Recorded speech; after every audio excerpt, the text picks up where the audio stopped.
रहीम अस्सलाम वालेकुम अज़ीज़ तलबा व तालिबात।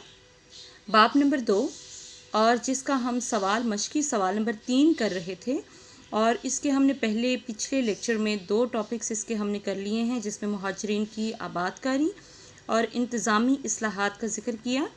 जबकि आज हम इसी बाब के क्वेश्चन नंबर 3 का हिस्सा दिवम की बात करेंगे, जिसका टॉपिक है खारजा पॉलिसी के रहनुमा उसूल। तो अज़ीज़ तलबा व तालिबात, सबसे पहले ये जानना ज़रूरी है कि खारजा पॉलिसी किसे कहते हैं। खारजा पॉलिसी, कायद-ए-आज़म ने पाकिस्तान की खारजा पॉलिसी तश्कील देते हुए वाज़ेह तौर पर फरमाया था कि पाकिस्तान उसूलों और कौमी मफादात को मद्देनज़र रखते हुए दीगर ममालिक से अपने ताल्लुकात का तयन करेगा। इससे मुराद है कि ऐसे असूल वज़ा करना जिनके मुताबिक किसी भी मुल्क का ये डिसाइड करना जो है वो कतई होता है, या वो डिसाइड करता है कि दूसरे ममालिक के साथ वो किस नहज पे या किस ट्रैक पे अपने ताल्लुकात को उस्तवार करेगा। तो तमाम अक़वाम से बरादराना ताल्लुकात कायम करने की कायद-ए-आज़म ने बात की। और खारजा पॉलिसी के हवाले से अगर हम खद्दो-खाल के हवाले से बात करें तो कायद-ए-आज़म ने क़याम पाकिस्तान के फ़ौरन बाद जो वक्ती तौर पे फ़ौरी तौर पे जो इक़दामात उठाए, उनमें यहाँ पे हमने मेंशन किए हैं। ये तमाम पॉइंट्स यही आपके फोकसिंग पॉइंट्स होंगे और आपने टेक्स्ट बुक को फॉलो करते हुए इन पॉइंट्स को आपने हाईलाइट करते हुए इसका मटीरियल इसमें राइट करना है। जैसे सफ़ारत खानों का क़याम, दुनिया के अक्सर व बेशतर ममालिक में पाकिस्तान के सफ़ारत खाने कायम हैं और सफ़ारती मिशन भेजे गए और सफ़ारतकारों का तयन किया गया ताकि दीगर ममालिक के साथ जल्द अज जल्द ताल्लुकात भी उस्तवार हों। और कायद-ए-आज़म ने सफ़ारतकारों को खुसूसी हिदायत भी जारी की कि वो अपनी सर्विसेज को पूरी ईमानदारी के साथ अदा करें और भरपूर अंदाज में अपने फ़राइज़ को सरअंजाम दें। दूसरे नंबर पे अगर हम खारजा पॉलिसी के हवाले से बात करें तो अक़वाम मुत्तहिदा की रुकनीत हासिल करने की बात होगी। यानी अक़वाम मुत्तहिदा अमन कायम करने का दुनिया का सबसे बड़ा इदारा है। इस लिहाज से पाकिस्तान अपने वजूद में आने के फ़ौरी बाद 30 सितंबर 1947 को अक़वाम मुत्तहिदा का रुकन बन गया। तो ये डेट आपने लाजमी याद रखनी है।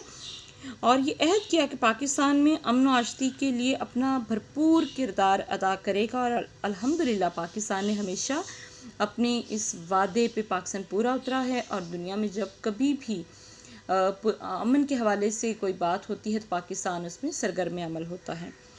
इसके साथ अक़वाम मुत्तहिदा के फ़ैसलों पर पूरी तरह से अमल दरामद करता रहेगा और पाकिस्तान इस पर अमल भी किया है। नेक्स्ट पॉइंट जिसकी हम बात करेंगे वो है मुस्लिम रियासतों से खुसूसी ताल्लुकात। कायद-ए-आज़म इत्तेहाद बैनुल मुस्लिमीन के यानी तमाम मुसलमान ममालिक के दरमियान जो इत्तेहाद था उसके ज़बरदस्त हामी थे। यही वजह थी कि पाकिस्तान की खारजा पॉलिसी का बुनियादी उसूल जो था वो ये करार पाया कि पाकिस्तान तमाम इस्लामी ममालिक के साथ बहुत ही अच्छे ताल्लुकात जो है वो उस्तवार करेगा। लेकिन मुस्लिम ममालिक से खुसूसी ताल्लुकात जो हैं उसके हवाले से बात की गई कि पाकिस्तान कायम हुआ तो ये दुनिया में आबादी के अतबार से सबसे बड़ा इस्लामी मुल्क था और इसका क़याम मुस्लिम ममालिक के लिए बहुत ही हौसला और तक़वियत का बाइस बना। पाकिस्तान ने इस्लामी दुनिया से अपनी वाबस्तगी का दिल खोल कर इजहार किया। नेक्स्ट हम बात करेंगे भारत से ताल्लुकात की। तो भारत से ताल्लुकात को पाकिस्तान, आप जानते हैं कि भारत ने हमेशा ही ये कोशिश की है कि एक पाकिस्तान को शिकस्त दी जाए, पाकिस्तान को कमज़ोर और नाकाम बनाने के लिए हर मुमकिन कंडे उन्होंने इस्तेमाल किए, प्रोपेगेंडे इस्तेमाल किए।